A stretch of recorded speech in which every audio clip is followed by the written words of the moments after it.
د بلخ ولایت په نهرشاهي ولسوالۍ کې د یو سړک د جغل اچونې چارې پیل شوې.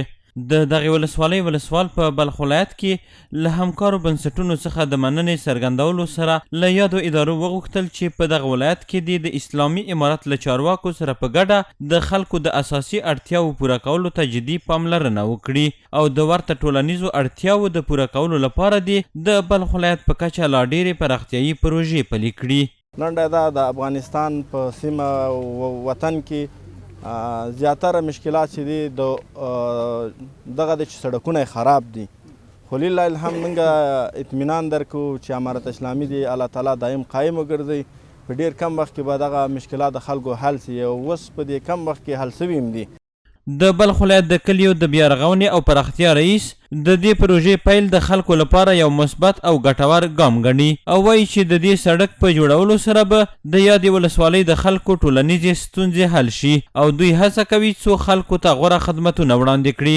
سږ کال خو پلانونه ډېر لرو که انشاءالله العزیز مؤسسات موږ سره کومک وکړي او د اسلامي امارت د مالیې وزارت لخوا پروژې منظور شي. په پلان کې ډېرې پروژې لرو، هم جغل اندازۍ لرو او هم ابرساني شبکې لرو، هم کانالونه لرو او هم په پلان کې لرو چې په لرې پرتو سیمو کې چک ډیمونه هم جوړ شي.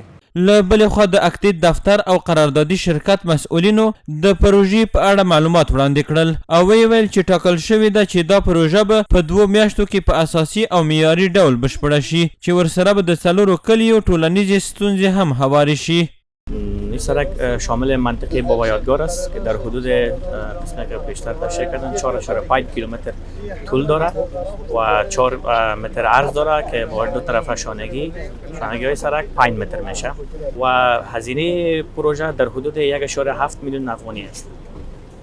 عرض سرک عرض اصلی از 4 متر است و به اندازه 50 سانتی در اطراف ازی پیاده روها جور میشه که دیزاین ازی کاملا یک دیزاین استاندارد است با سطح ملی در قرا و قصباتی که سرک های محلی جور میشه مطابق استانداردهای وزارت محترم احیا و انکشاف دهات جور میشه.